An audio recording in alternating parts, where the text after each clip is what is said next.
अब बात करेंगे हरियाणा के रण में बीजेपी की तीसरी बार लगातार वापसी होगी या फिर 10 साल से सत्ता से दूर कांग्रेस सरकार बनाएगी। नेताओं के अपने अपने दावे हैं। बीजेपी के वरिष्ठ नेता और अंबाला कैंट से चुनाव लड़ रहे अनिल विज के साथ इंडिया न्यूज संवाददाता आनंद सिंह ने वोट यात्रा की, जहां कांग्रेस से बगावत कर निर्दलीय चुनाव लड़ रही चित्रा सरवारा उनके सामने है, तो कांग्रेस पार्टी के उम्मीदवार परविंदर सिंह परी भी मैदान में हैं। वहां का चुनावी माहौल क्या है, आपको इस रिपोर्ट में दिखाते हैं। अभी हम मौजूद हैं अंबाला छावनी विधानसभा क्षेत्र में, जो कि हरियाणा का एक बहुत ही महत्वपूर्ण असेंबली विधानसभा सीट है। और यहां से कांग्रेस ने परविंदर पाल परी को चुनावी मैदान में उतारा है और उनके सामने हैं बीजेपी के दिग्गज नेता अनिल विज, जो यहां से 6 बार के विधायक रह चुके हैं और इस बार भी उन्होंने चुनावी मैदान में अपना दम फूका है। और इससे पहले उन्होंने ये भी दावा किया था कि वो भी मुख्यमंत्री के रेस में, बीजेपी कैंडिडेट के मुख्यमंत्री के रेस में वो शामिल है। हालांकि पार्टी ने उनके इस डिमांड को उन्होंने रिजेक्ट किया और उन्होंने साफ किया कि नायाब सिंह सैनी जो है वही उनके सीएम कैंडिडेट रहेंगे अगर बीजेपी फिर से सत्ता में आती है। वहीं परविंदर पाल परी की अगर हम बात करें तो परविंदर पाल परी को कुमारी सैलजा का काफी करीबी बताया जाता है और कुमारी सैलजा खुद से यहां पर चुनाव प्रचार के लिए आ रही हैं। इससे पहले पार्टी ने यहां से अपने कांग्रेस के ही जो पार्टी के लीडर थी चित्रा सरवरा, उनको भी सस्पेंड किया था, चूंकि उन्होंने एज इंडिपेंडेंट कैंडिडेट यहाँ पे उन्होंने अपना नामांकन डाला था जब उनको टिकट नहीं मिली थी। तो बहुत दिलचस्प मुकाबला है अंबाला छावनी के इस विधानसभा सीट से इस चुनाव में। अब देखना यह महत्वपूर्ण होगा कि किस तरह से अनिल विज अपनी इस सियासी अखाड़े की जमीन को बचा पाते हैं इस चुनाव में या नहीं। सर जी, मुख्य मुद्दे क्या हैं आपके अंबाला कैंट विधानसभा क्षेत्र? पिछले 10 सालों में जो अनिल विज ने काम कराए हैं वो आज तक किसी ने नहीं कराए। जो रहे हुए हैं, अगर अनिल विज बनता है वो सारे काम आज पूरे हो जाए। अनिल विज की एक एक खासियत यह है, हर आदमी के मिलता है, हर आदमी को जाता है, हर आदमी की दुकान पे बैठता है, हर से मिलकर हर एक के साथ को लेकर ये काम को करता है। 6 बार से विधायक रहे हैं वो यहाँ के, आपने बताया उनका कितना अच्छा काम रहा है। लगातार कांग्रेस आरोप लगा रही है कि भाजपा के 10 साल के कार्य में किसी तरह का काम नहीं हुआ, भ्रष्टाचार का आरोप लगा रही है, युवाओं के नौकरियों पे सवाल उठा रही है, बेरोजगारी का मुद्दा उठा रही है, किसानों की बात करें तो किसानों का भी मुद्दा वो उठा रही है। तो कैसे देखते हैं कांग्रेस के इन आरोपों को? खास तौर कांग्रेस के आरोप को पहले तो मैं नकारा करूंगा कि जो वो कह रही है कि पैसे का वो हुआ, दुरुपयोग हुआ। नंबर 1, जितना पैसा है वो लगा है और वो दिखता है। स्टेडियम देख लो, पार्क देख लो, बैंक स्केट देख लो, वो शहीदी स्मारक देख लो, गवर्नमेंट कॉलेज को देख लो, 154 धर्मशालाओं को देख लो, किसी इलाके में जाकर देख लो, कोई आदमी इस बात की शिकायत नहीं करता कि अनिल विज खा गया, अनिल विज खा गया। ये कोई आदमी नहीं कह पाएगा। कांग्रेस तो पुरानी बातें हैं, खुद खाती थी, दूसरों का नाम लेती है, लेती रहेगी। तो अभी हमारे साथ और भी लोग हैं, हम उनसे भी बात करेंगे और जानेंगे कि मुद्दे क्या हैं खास तौर पे अंबाला कैंट के। सर जी, आपका नाम? सुशील कुमार। सुशील सर, तमाम वादे पे वादे किए जा रहे हैं, चाहे वो बीजेपी हो चाहे वो कांग्रेस हो, वार पलटवार हो रहा है एक दूसरे पे कि बीजेपी ने कार्य नहीं किया, वहीं बीजेपी कह रही है कि कांग्रेस के शासन में तो सिर्फ भ्रष्टाचार हुआ। तो क्या लग रहा है अंबाला छावनी सीट से क्या मुद्दे हैं? अंबाला छावनी में तो 20 साल के टाइम में काम बहुत हुआ है जो 50 साल में कभी नहीं हुए। जो भी एमएलए यहाँ से कांग्रेस के पहले बनते रहे हैं, एमएलए बन गए, उसके बाद किसी ने शहर की तरफ ध्यान नहीं दिया। जब से 20 साहब आए इन्होंने शहर की तरफ ध्यान दिया और काफ़ी शहर के काम भी हुए हैं। अब इतने बड़े शहर में काम होते हैं, कोई ना कोई काम अधूरा रह जाता है, उसको पूरा करने में लगे हुए हैं। अब भी साहब को मौका मिलेगा, आगे भी जो है जो काम रह गया उनको पूरा करेंगे। बाकी हर एक से मिलते हैं, हर एक के दुख सुख में खड़े हैं, किसी को भी उनकी तरफ से कोई शिकायत नहीं है। चित्रा सरवरा भी थी कांग्रेस की नेता, मगर उनको टिकट नहीं दिया, वो इंडिपेंडेंट के तौर पे यहाँ से ताल ठोक रही हैं।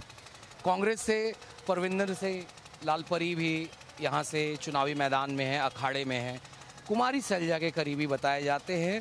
और कांग्रेस में जो इन फाइटिंग है कुमारी सैलजा और भूपेंद्र हुड्डा के गुट में, वो भी साफ देखने को मिली है चुनाव में। तो कैसे देखते हैं? ऐसे जी वो उनका आपस का मसला है, उसके बारे में हम कोई टिप्पणी नहीं करना चाहते। वो उनका मामला है, हमें किसी से क्या लेना। हम किसी के बारे में हमें कोई कहने का कोई वो नहीं है। हर एक अपना काम कर रहा है, जिसको जो अच्छा लग रहा है कर रहा है। अनिल भी इसके साथ वर्कर जमीन से जुड़ा हुआ है। इनके साथ जितना भी है किराए का वर्कर है। माना के चित्रा निर्मल सिंह की लड़की है, अगर वो टिकट पे आती तो शायद पोजीशन कुछ और होती, परंतु उसका ये बिल्कुल भी मानने को तैयार नहीं कि इतना पैसे का गबन हो गया, घोटाला हो गया, ये हो गया। कभी इंक्वायरी करा लेना, बता देंगे अनिल विज कि मैंने घोटाला किया या मैंने शहर का काम किया। तो अभी हमारे साथ और भी दो लोग हैं जिनसे हम बात करेंगे और मुद्दों को जानेंगे। तो ये बताइए कि क्या मुद्दे हैं? मुद्दे तो सर लगभग पूरी हो चुकी हैं, जो थोड़े बहुत रह गए हैं वो हो जाएंगे। जैसे थोड़ी बहुत सड़कें हैं वो पास करा रखी है बीस साहब ने, हमारे टाइम लगेगा, थोड़ा सा हो जाएगा। 290 सड़कें पास करवा रखी है हमारे बीस साहब ने, और वो बन रही है। अब चल रहा है काम, कई जगहों पर देखा होगा आपने, काम चल रहा है। ये सड़क बनी है, इस तरफ वाली सारी सड़क बनी है, ऐसी कोई दिक्कत नहीं, सब काम चल रहा है, फर्स्ट क्लास चल रहा है, बढ़िया। एक काफ़ी क्रूशियल इलेक्शन है सर इस बार का, और आप फिर से अंबाला छावनी की सीट को रिप्रेजेंट कर रहे हैं। यहाँ से फिर से आप चुनावी सभा में उतरे हैं, तो कैसी लड़ाई देख रहे हैं सर यहाँ? देखिए, मैं 6 बार जीत चुका हूँ, पर इतना समर्थन मुझे आज से पहले नहीं मिला था जितना जनता का इस बार मिल रहा है। अब देख सकते हैं कितने लोग रोजाना मेरे साथ हर कार्यक्रम में चल रहे हैं, जहाँ भी मैं जा रहा हूँ। और कुल मिला के इस बार का इलेक्शन की कमान जनता ने अपने हाथ में ले ली है। वो लड़ा रहे हैं इलेक्शन, वो तो जहाँ मुझे कहते हैं मैं पहुँच जाता हूँ। कल प्रधानमंत्री नरेंद्र मोदी जी भी आए थे हरियाणा। उन्होंने कांग्रेस पे काफ़ी बड़ा कटाक्ष किया। उन्होंने कहा कि बापू और बेटा दोनों ही मुख्यमंत्री बनना चाहते हैं, और एक दलित का किस तरह से तिरस्कार किया गया कुमारी सैलजा का पार्टी में, उसको भी उन्होंने यहाँ पर आके हाईलाइट किया। और आपके सीट से जो कांग्रेस के कैंडिडेट है पलविंदर सिंह परी, वो भी कुमारी सैलजा के काफ़ी करीबी कहे जाते हैं। तो कैसे देख रहे हैं सर? देखिए, ऐसा है, कांग्रेस नाम की पार्टी हरियाणा में नहीं है। इनके 16 साल से इलेक्शन नहीं हुए। ये तो भिन्न भिन्न समूह हैं जो इकट्ठे होकर हरियाणा को लूटने की नीयत से इकट्ठे हुए हैं, और हर जगह पर 90 की 90 विधानसभाओं में ये एक दूसरे को हरा रहे हैं, एक दूसरे को नकली साबित करने की कोशिश कर रहे हैं। सर, जिस तरह से आप लगातार जनसभाओं में जा रहे हैं, पूरे प्रदेश में अगर देखा जाए जो ये इलेक्शंस है काफ़ी क्रूशियल है। बीजेपी एक तरफ से दावा कर रही है कि वो सरकार बनाएगी, वहीं भूपेंद्र सिंह भी दावा कर रहे हैं कि पूरे के पूरे राज्य में कांग्रेस का एक वेव है यहाँ पर, और कहीं भी बीजेपी उसमें नहीं जीतेगी। तो कैसे देखते हैं इन दावों को जो भूपेंद्र सिंह हुड्डा कर रहे हैं? देखिए, कांग्रेस का जब 10 साल पहले राज रहा, जब भूपेंद्र सिंह हुड्डा इसके मुख्यमंत्री थे, उस वक्त के कुशासन को लोग भूले नहीं हैं। किस प्रकार से नौकरियां बेची गई, और आप तो देखो आज जिनके कांग्रेस के उम्मीदवार शरेआम मंचों पर कह रहे हैं कि मेरे कोटे में इतनी आएंगी, मेरे कोटे में इतनी आएंगी, मैं इतनी दूंगा, मैं इतनी दूंगा। क्या गोभी आलू है ये नौकरियां? और जिस प्रकार से इन्होंने तबादले की मंडियां लगाई और लैंड एक्विजिशन एक्ट की धारा 4 और 6 लगाकर बोले वाले किसानों की जिस प्रकार से जमीनें हथिया कर बिल्डर माफिया को दी, कई तो क्रिमिनल केस चल रहे हैं भूपेंद्र सिंह हुड्डा के ऊपर। ये मुख्यमंत्री क्या बनेगा? ये तो जेल जाने वाला है, इसकी तो तैयारी है बिल्कुल। इतने केस चल रहे हैं, 384 करोड़ रुपए की तो अभी एक केस में अटैचमेंट हुई है, जिसमें ये भी शामिल है उस केस में, इसका भी नाम है उस केस में।